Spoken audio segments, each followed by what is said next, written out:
25 ফেব্রুয়ারি 2009 পিলখানায় BDR দরবার হলে হাজির 2560 জন জওয়ান। সকাল 9টা 5 মিনিট দরবার হলে প্রবেশ করেন বিডিআরের ডিজি মেজর জেনারেল শাকিল সহ বিডিআরে কর্মরত সেনা কর্মকর্তারা।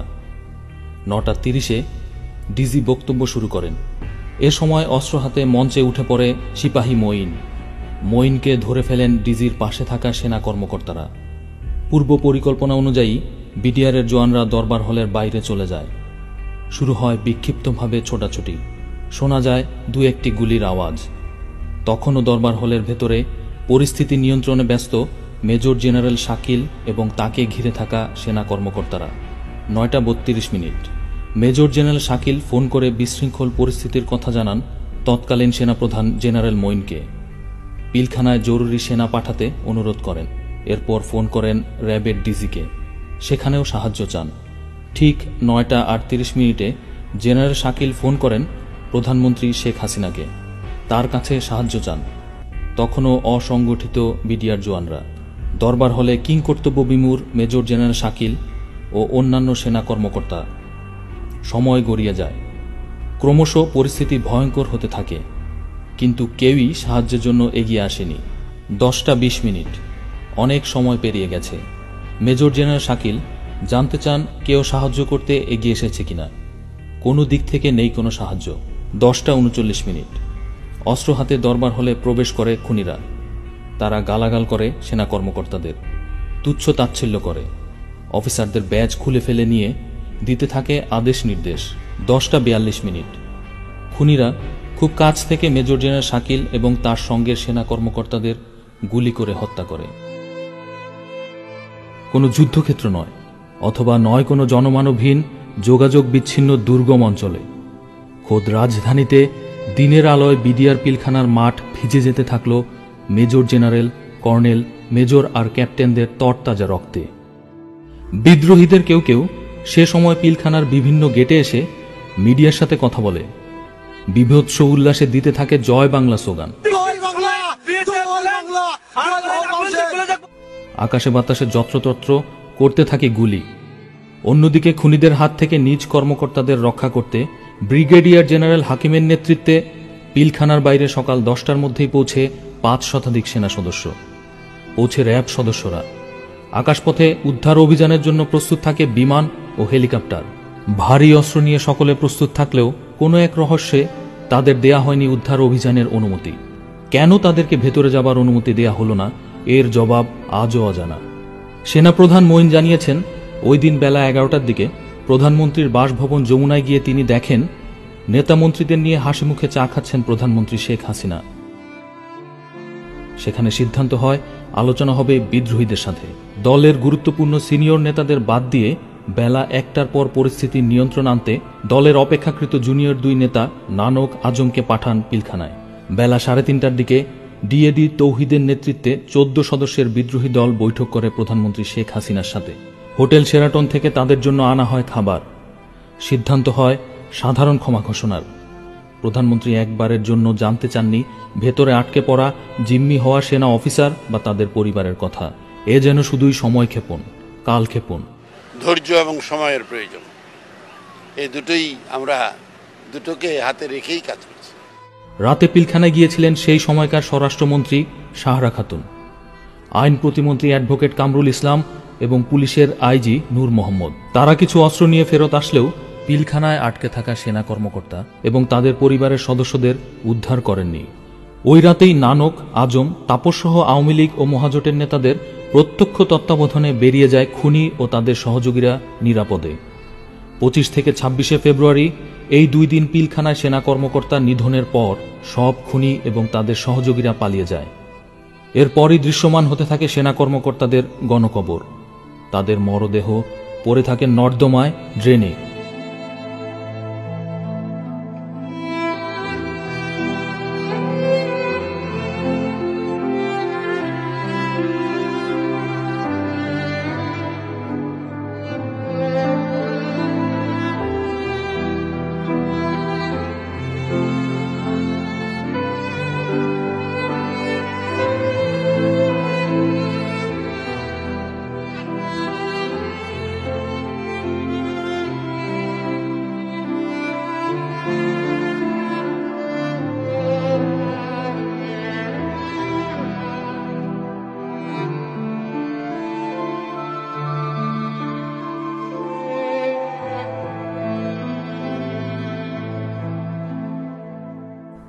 এই বিভৎসতা যেন ৭১কেও হার মানায়। ৭১ সালে দীর্ঘ ৯ মাসের মুক্তিযুদ্ধে ৫১ বাংলাদেশের সেনা কর্মকর্তা শহীদ হয়েছিলেন। আর হাসিনা মঈনের সুপরিকল্পিত ষড়যন্ত্রে মাত্র ২ দিনে নিজ দেশের মাটিতে খুন হন সেনাবাহিনীর ৫৭ জন চৌকস কর্মকর্তা সহ ৭৪ ব্যক্তি। শোকে মুহ্যমান হয়ে পড়ে জাতি। তাদের শোকাহত পরিবারের কান্নায় ভারী হয়ে ওঠে বাংলাদেশের আকাশ বাতাস।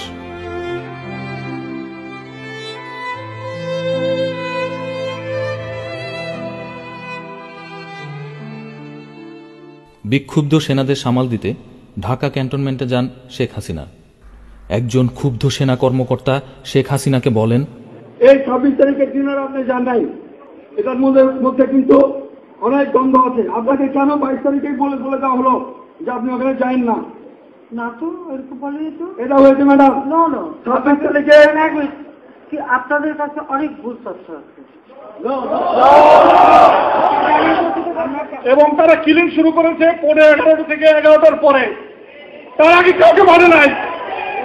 যদি তখন আপনি সেনাবাহিনী পাঠাতেন, ল্যাব পাঠাতেন, আবার আপনার বন্ধুরা যদি ল্যাব সেনাবাহিনী এখান থেকে এইটুকু যদি ১ ঘন্টার মধ্যে ঢুকতে না পারে, সেই সেনাবাহিনী আমাদের দরকার নাই।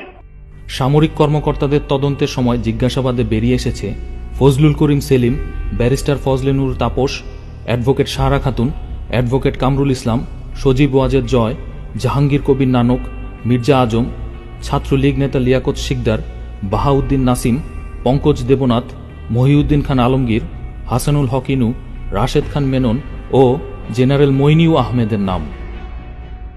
কয়েকজনের জবানবন্দি। সিপাহী সেলিম রেজা, বয়স ২৮, নম্বর ৬৩৯০৭। ২০০৯ সালের ৯ মার্চ সন্ধ্যা ৭:৩০টায় শুরু হওয়া এক জিজ্ঞাসাবাদে সে জানায়, শেখ সেলিম এবং তাপসের সঙ্গে তাদের নিয়মিত যোগাযোগ ছিল। তাপস অভয় দিয়ে বলে, সেনা কর্মকর্তা মেরে ফেললেও কোনো সমস্যা নেই।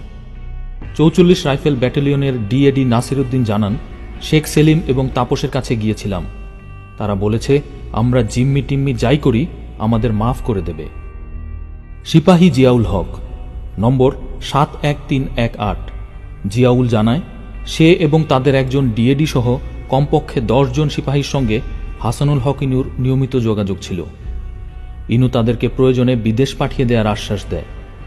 জিয়াউল জানায়, তারা একাধিকবার শেখ সেলিম এবং তাপসের মুখে শুনেছেন, অপারেশন ভালো হলে সজীব ওয়াজেদ জয় খুশি হবে।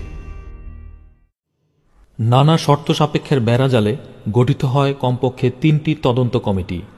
লেফটেন্যান্ট জেনারেল জাহাঙ্গীরের নেতৃত্বে সামরিক এবং আনিসুজ্জামানের নেতৃত্বে বেসামরিক তদন্ত কমিশনের রিপোর্ট দুটি আজও আলোর মুখ দেখেনি। পিলখানা হত্যাকাণ্ডের বিচার হয়েছে সিআইডির বিশেষ পুলিশ সুপার আব্দুল কাহার আকন্দের তদন্তের মাধ্যমে। কাহার আকন্দ পুলিশের চাকরি ছেড়ে নিজ এলাকায় গিয়েছিলেন, চেয়েছিলেন আওয়ামী লীগ থেকে এমপি মনোনয়ন।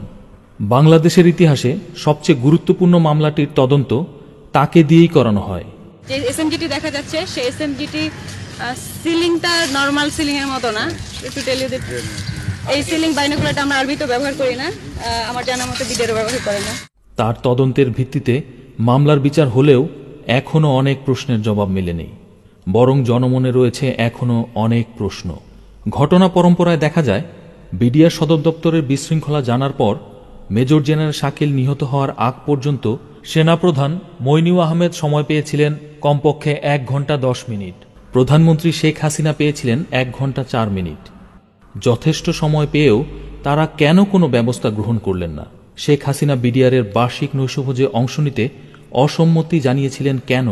২০০৯ সালের ১ মার্চ সংসদে প্রধানমন্ত্রী জানিয়েছিলেন ২৫শে ফেব্রুয়ারি খুব সকালে তিনি একটি গোয়েন্দা রিপোর্ট পেয়েছিলেন। কি ছিল সেই রিপোর্টে?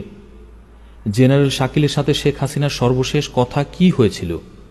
প্রধানমন্ত্রীর সামরিক উপদেষ্টা মেজর জেনারেল তারেক সিদ্দিকীর ভূমিকাই বা কি ছিল?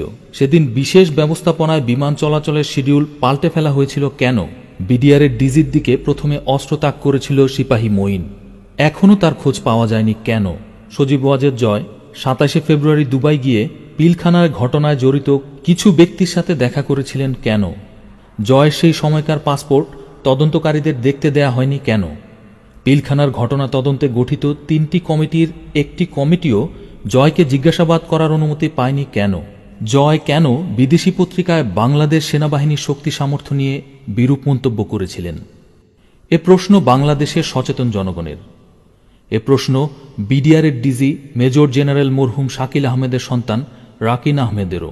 পিলখানা ঘটনা যখন ঘটে এবং সেনাবাহিনী যখন পিলখানার সামনে ডিপ্লয়েড হয়, সেনাবাহিনীকে সরকার কেন বাধা দিল ঢোকার জন্য? ফার্স্ট অফ অল আমার দ্বিতীয় প্রশ্ন হচ্ছে, এটা একটা মিলিটারি সিচুয়েশন, এখানে সেনাবাহিনী ট্যাকল করবে, সেনাবাহিনী না পাঠায় তারা রাজনৈতিক নেতাদের কেন পাঠালো সিকিউরিটি ছাড়া? এটা আমার একটা প্রশ্ন। এবং সরকার এত কনফিডেন্স কিভাবে পায়? থার্ড অফ অল, হত্যা হওয়ার পরে সেনাবাহিনীকে 3 কিলোমিটার উইথড্র করলো কেন পিলখানার দূর থেকে, এবং জওয়ানদের পালাইতে দিল কেন? হত্যাকাণ্ডের 2-3 দিন আগে কর্নেল গুলজার সহ এবং কয়েকজন অফিসার মিলে বিডিআর এর র্যাব থেকে বিডিআর এ কেন ট্রান্সফার হলেন? রাকিন আহমেদ জানান, ঘটনার 2 দিন পর তিনি প্রধানমন্ত্রী শেখ হাসিনা এবং সেনাবাহিনীকে জিজ্ঞাসা করেছিলেন সেনাবাহিনীকে বিডিআর পিলখানায় প্রবেশের অনুমতি দেয়া হয়নি কেন। উত্তরে প্রধানমন্ত্রী বলেছিলেন তিনি সেনাবাহিনী পাঠাতে চেয়েছিলেন, কিন্তু সেনাপ্রধান মইনুল আহমেদ রাজি হননি। আর মইন বলেছেন প্রধানমন্ত্রী অনুমতি না দেয়ায় অ্যাকশনে যাওয়ার সম্ভব হয়নি।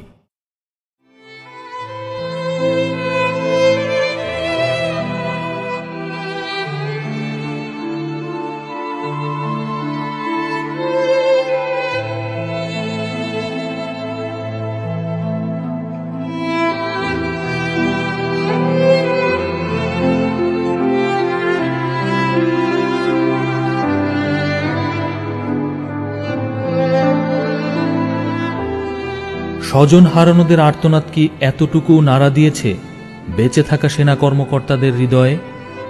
নিহত সহকর্মীদের কথা কি তাদের একবারও মনে পড়ে না? কখনোই কি উদ্ঘাটিত হবে না প্রকৃত সত্য? বাংলাদেশের জনগণ চায় উদ্ঘাটিত হোক প্রকৃত সত্য, কিন্তু সেনাবাহিনী কি চায়?